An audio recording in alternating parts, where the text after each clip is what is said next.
Elon Musk is here. He is chief executive of two startup companies with bold missions.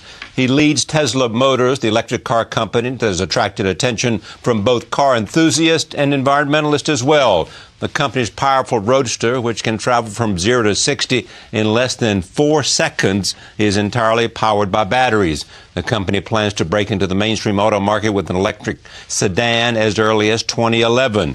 Musk is also founder and CEO of Space Exploration Technologies, a company trying to slash the cost of space travel. Last year, the company signed an agreement with NASA to send cargo to the International Space Station. And if that is not enough, he's also chairman of a growing company called Solar City that installs solar panels on homes and businesses. He has thrived in Silicon Valley, one of the co-founders of PayPal, the online payments company that eBay bought for $1.5 billion in 2002. I am pleased to have him here at this table for the first time. Welcome. Thank you. Thanks for having me. I've been a big fan of the show for a long time. Let's just talk about you first, so that if the audience does not know, growing up in South Africa. Yeah. And how did you end up in Canada? I guess growing up in South Africa, it was very technology oriented, and I taught myself how to program computers, mostly because I wanted to program games. Right. And when I was about 12, I programmed, sold my first game, and whenever I'd read about technology and great innovation, it was coming from the United States, and so it was that's where I wanted to be. And I tried to convince my parents to move there, and neither of them would. They were divorced. I tried my father, neither would do it. My mother later moved back to initially Canada and then the U.S. And so when I was 17, as soon as I got my Canadian passport, 3 weeks later I was in Canada. So here you are, and you come to Canada and make it to the United States, and then you and several other guys come together and create PayPal. Right. And you sell it to eBay for $5 billion. Yeah. So after PayPal, that gave me a fair bit of capital, and there were three areas. When I was in college, there were three areas that I thought would most affect the future of humanity. And those were the internet, the transition to a sustainable energy and transportation sector, and the third was space exploration, in particular the extension of life to multiple planets. Now, I didn't ever expect to be involved in the third one, but that seemed to me that's something that would be very important for the future. And with the capital that I got from the sale of PayPal, I was able to go into both those areas. And so hence SpaceX and in the space and then in the sustainable energy and transportation, you've got Solar City and Tesla. Let me talk about space exploration just for a moment. How is it going in terms of creating the systems that will engage us in space exploration, not just for governments and not just for NASA, but for private citizens as well? Well, you have to divide the efforts that are going on into what is an orbit class effort versus a suborbital class effort, and there's really a very big difference. But the general public doesn't understand the difference between getting to space and getting to orbit, and so it's important to make that distinction. To do a suborbital flight, you need a terminal velocity of around Mach 3. Right. To get to orbit, you need a terminal velocity of Mach 25.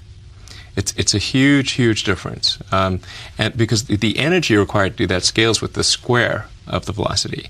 So suborbital might be 9 units of energy. Orbit is 625 units of energy. So it's only about 1.5% of the energy of orbit is required to get to suborbit. So there are a number of efforts in the suborbital category that certainly could grow one day to orbital.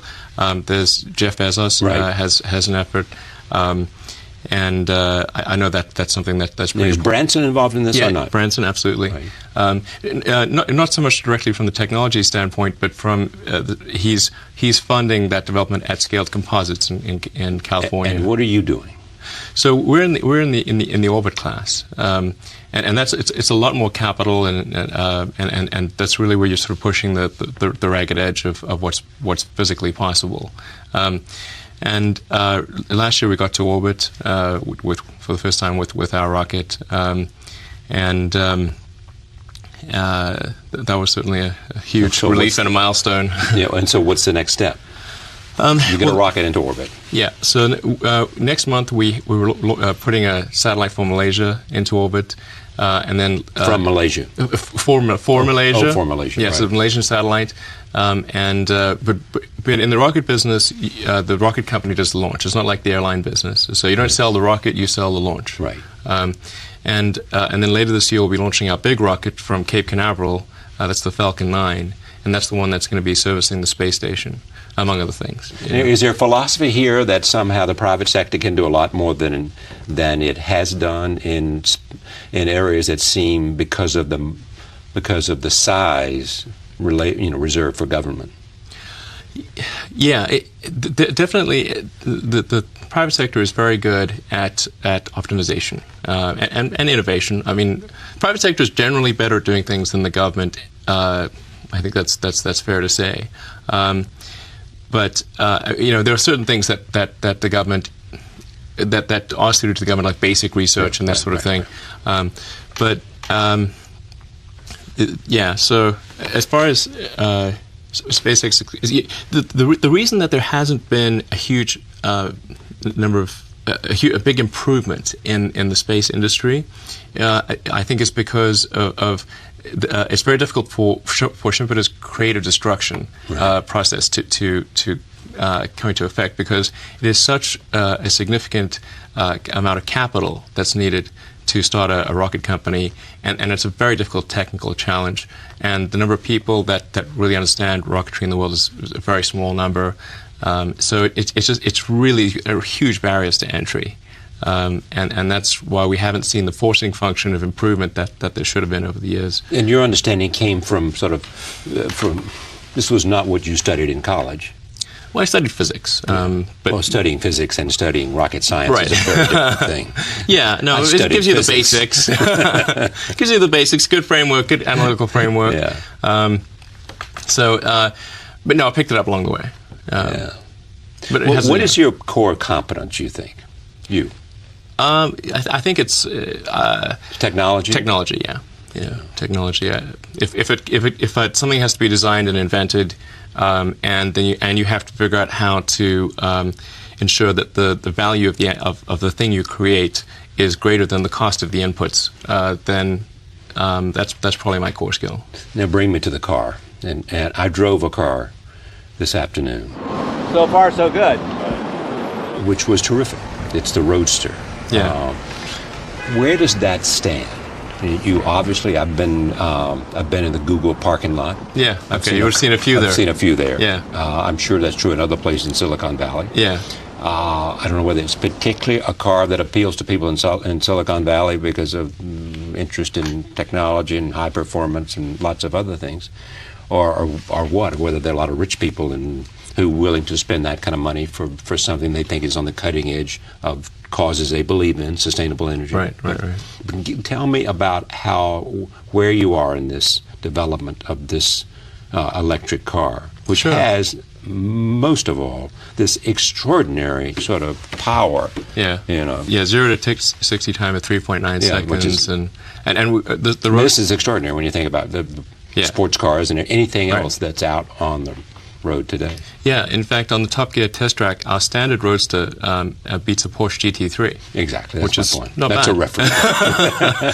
and the Roadster Sport will do even better. Yeah. But you've also said, in terms of where you want to go, that developing a high-performance sports car is not what this is about. Absolutely. This is about something else, and you want to develop a sedan. Yeah, the whole purpose behind Tesla, the reason I put so much of my time and money into helping create the business is we want to serve as a catalyst for accelerating the electric car revolution. The price of gas at the pump does not reflect the true cost of gasoline, because you have a consumption of a public good. It's one of the most. It's really a common problem in economics. You have the same thing in fishing, where because there's no cost to fishing stocks, people just overfish and you have disaster that ensues. Right. And here we're not paying for the cost of the CO2 concentration in the oceans and atmospheres. We're not paying for all the ancillary effects of the wars and all the other things at the gas pump. So you effectively have a subsidy taking place at the gas pump because of that.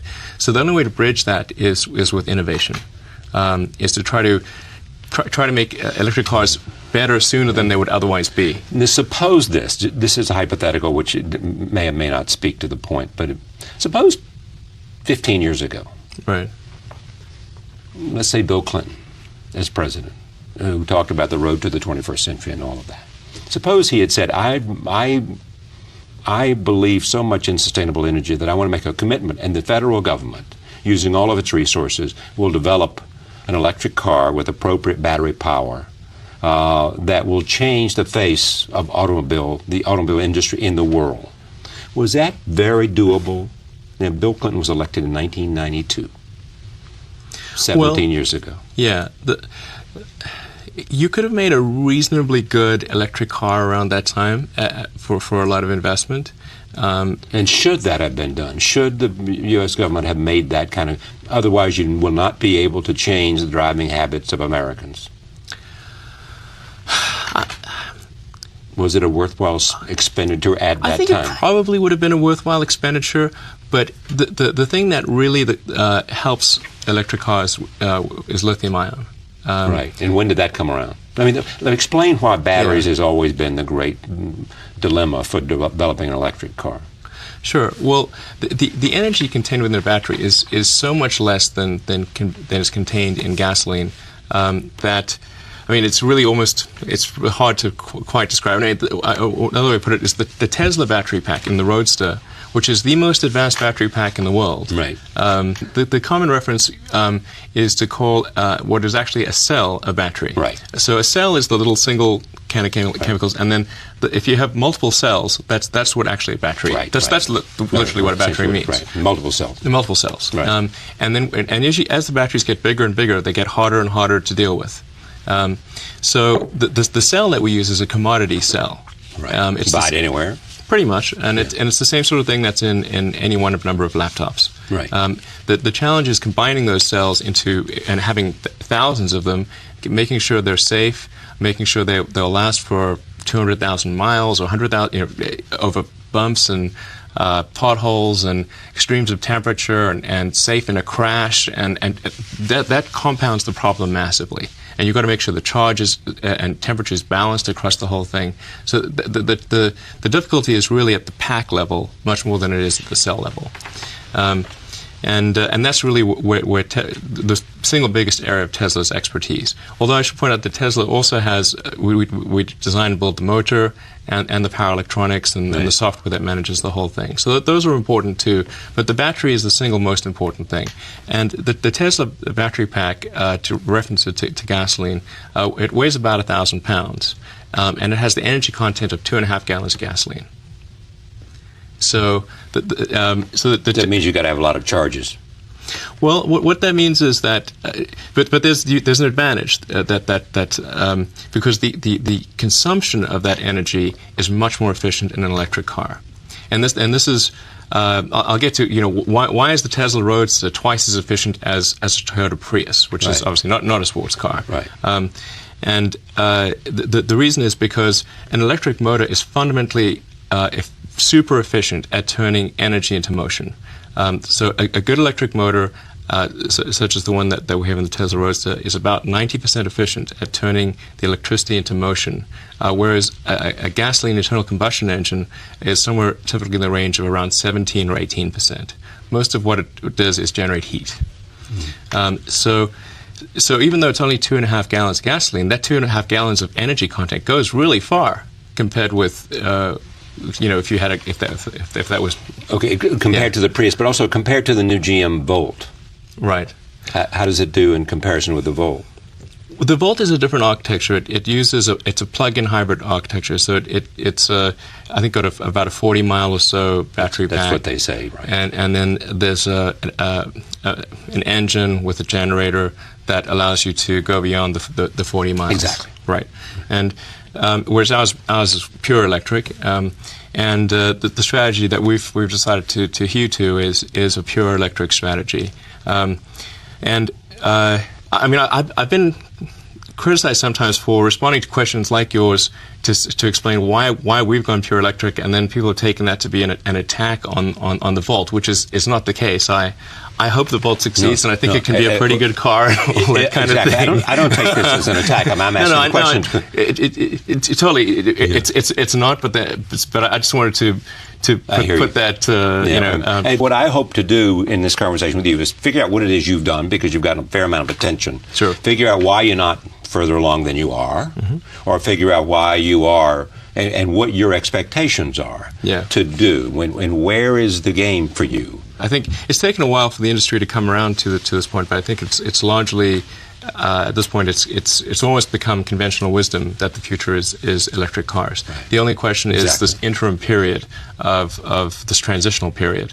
But if you look at the pace of battery improvement, it's clear that's why I mean it's inevitable. Right. The future will be entirely electric. And the irony of all this conversation is that in the last year, a year before its bankruptcy, General Motors had announced that the Bolt, was the key to their future as an automobile company. Right. Yeah. Exactly. I mean, one area of criticism I think that is valid regarding GM is Prius have to come to that conclusion, by the way. Well, they should have probably done a Prius or something like that. But I think if they had the EV1, right, exactly, which didn't work, but didn't make it for reasons I'm not clear. Right, and as a marketing success. Yeah, Chris Payne did a movie, Who Killed the Electric Car, about it, and it was sort of trying to investigate that issue. But I think it's notable that in that movie it shows that the customers who had the EV1, the cars had to be taken away from them and crushed, and they held a candlelit vigil. Right. If you have people that really love a product to the degree that they're willing to hold a candlelit vigil for it, that says, hey, maybe you should make an EV too. It certainly does say that, So the car that I drove today, the Roadster 2, I think it was a Roadster before this. This is second iteration of it. Yeah. Came through production what year? The first Roadster number 1, the first production Roadster, which was fully Department of Transport legal and all that sort of stuff. Met all the standards. Yeah, it was February of last year, and that was my car. That was the car, your car? Yeah. Meaning what? The one production that you drive? Unit 1. Okay. Yeah. And so then you decided immediately to make improvements on that. Yeah, absolutely. It was a little rough going in the beginning, and we had some issues with some of the powertrain components. Right. In fact, not the hard stuff, but the stuff that's sort of theoretically easier. We were able to fix those and get production ramped up, and now we're at the point where we're delivering about 20 to 25 cars a week. You know that Tata Motors, obviously I know Ratan Tata. Take for a moment what he's doing in India. Yeah. Developing a little sedan for $2,300, a Nano. Right. Where do you put that in the whole equation of where the future of cars are? Well, I think it's a good idea to have affordable cars. I think where the problem with something like the Nano, which I think, by the way, I would say a problem. I think it's a great idea, and Rotten is a gentleman and a scholar and an awesome guy all around. All of those I agree with. Yes, it's hard not to. Yeah, exactly. I think where it's going to become challenging in the future is as the price of gasoline rises. The cost of acquiring the car is much less of an issue than the cost of operating the car. Right. And I think oil is and going it's to inevitable be very, that it's already very, moving back up. And do you have some assumptions in your own calculations as to where oil will level off? I think it will exceed the numbers we've seen last year. 144. Oh yeah, sure, absolutely. I think we'll see it start to approach $200 and beyond by 2010, 11, 12, somewhere in there. I'd say whenever the next boom is. So if let's say the next boom is 4 years from now, it'll be around that point. Of all your businesses, which one do you care the most about? Well, right now my time is split roughly evenly between Tesla and SpaceX. So I guess it would be pretty even between the two. And Solar City is doing great on its own, and the two co-founders there, Lyndon and Peter Rive, have done a phenomenal job, and thankfully it requires very little of my attention. Right now, the reason to create a sports car, a Roadster, as the first stage of this, is because it attracts attention, or what? Oh, so good, great question. So, because people often misinterpret why we have created a sports car, because they will say, the implication will be sports cars for rich guys is not a way to solve the energy problem. Right, exactly. And they would sort of like that I feel that there was somehow a shortage of sports cars for rich guys or something like that, and that was the problem. That's right. And not if any new technology is expensive when it starts out.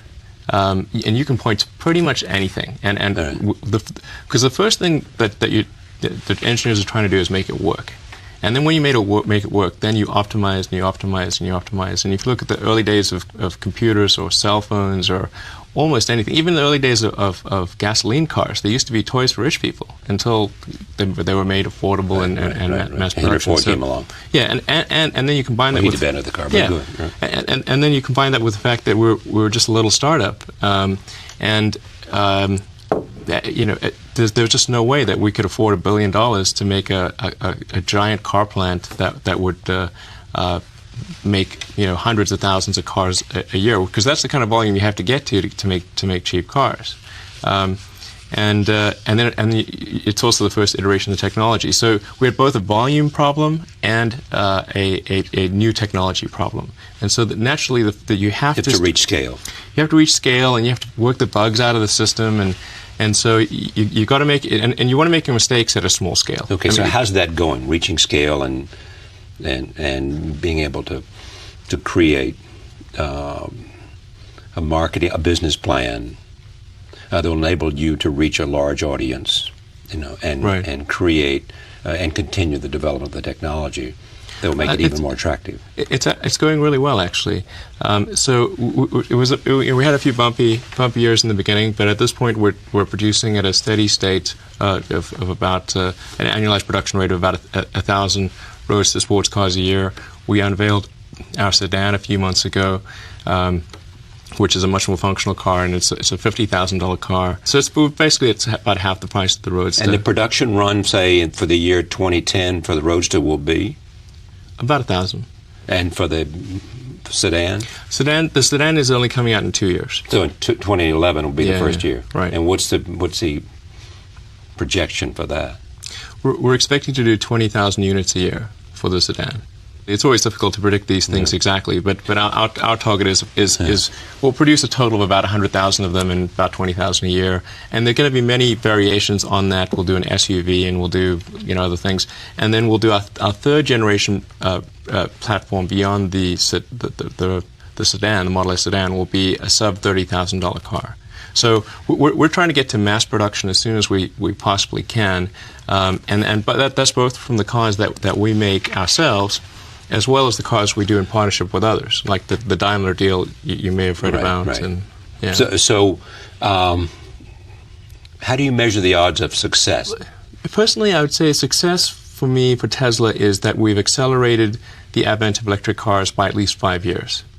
But is that the goal, to accelerate the advent of electric cars, or to create a great electric car company? I think the two are synonymous. Okay. I mean, you do one, you do the other. Okay. Yeah.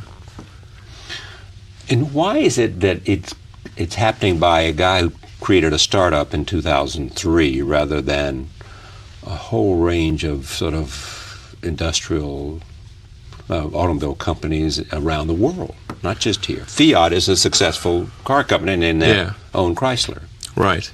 Well, disruptive technology, like where you really have a big technology discontinuity, it tends to come from new companies. Right. You could ask the same question of why did Google come from Larry and Sergey? Right. Who, by the way, I've known Larry since before he got venture funding for Google. Ned, is he an investor in Tesla? He is. Larry and Sergey are investors in Tesla. And they drive them or don't drive them? Yeah, they drive them, absolutely.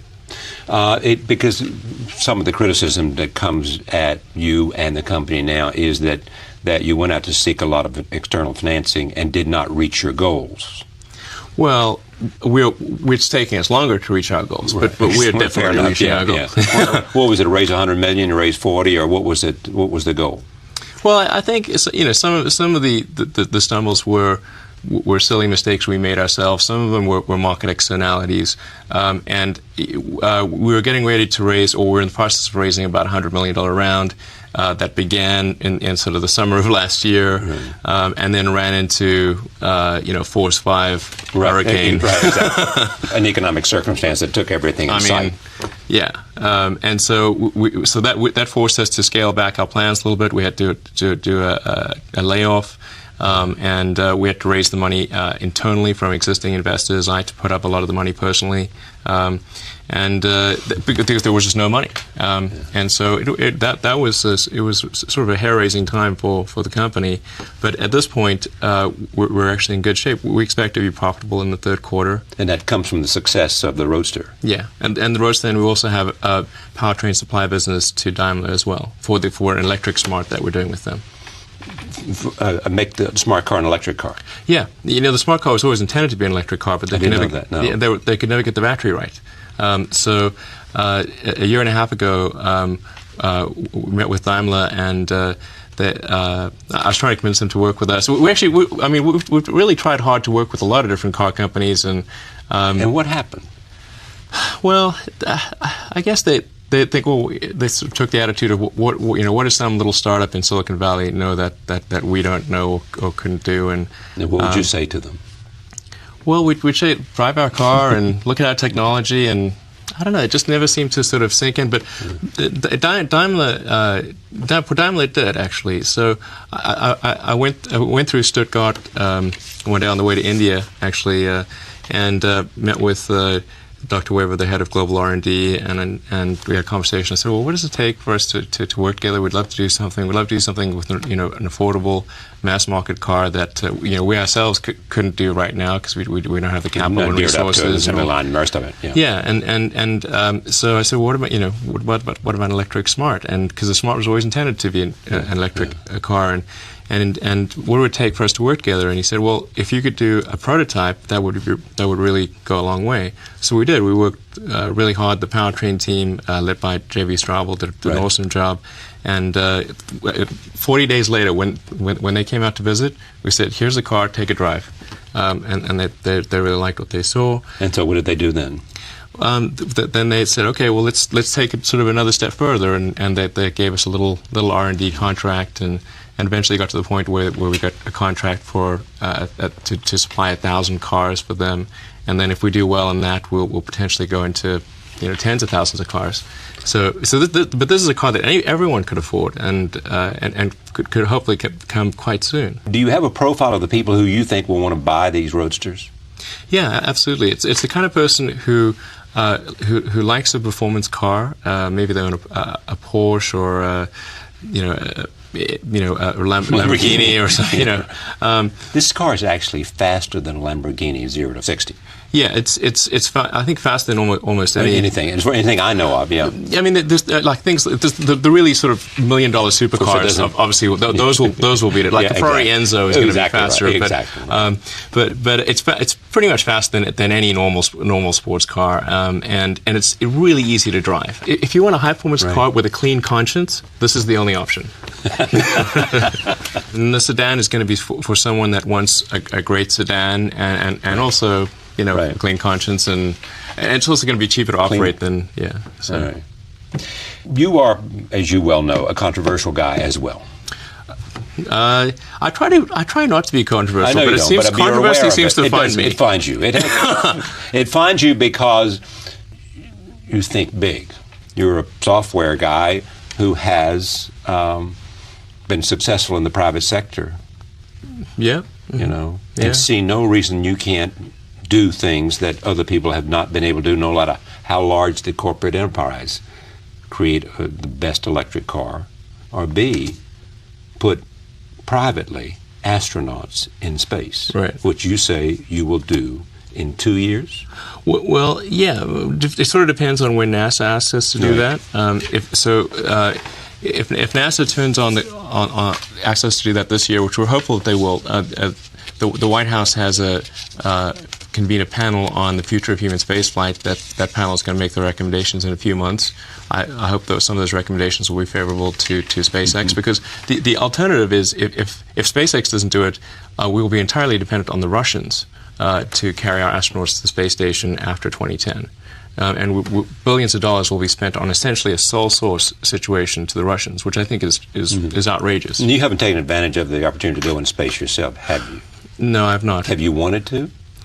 If it was purely a matter of personal interest, I would have done it already. Right. Yeah, I mean, I do want it. I do want it. Is Sergey interested in that, or no? Sergey is expressed some interest in that. Some interest, yes. Yeah, I would like to go at some point, but it's. I'm also in the point where it's difficult for me to take personal risks. I used to take a lot of personal risks because of children. I've got my kids and responsibilities with the companies as well, and so if I do things where they have personal risk at this point, I risk more than my own being. Yeah. You've had how many triplets? You have one set of triplets and one set of twins. Yeah. They have the twins with me in New York, actually. So they like the car. Yeah. They can't drive they can't go in the Roadster because it doesn't. It's not very kid friendly. But the exactly. sedan. No, it's not very kid friendly. You're right. The sedan will be ideal for them. So. Right. Much success to you. Thank you for coming. Thank you for joining us. See you next time.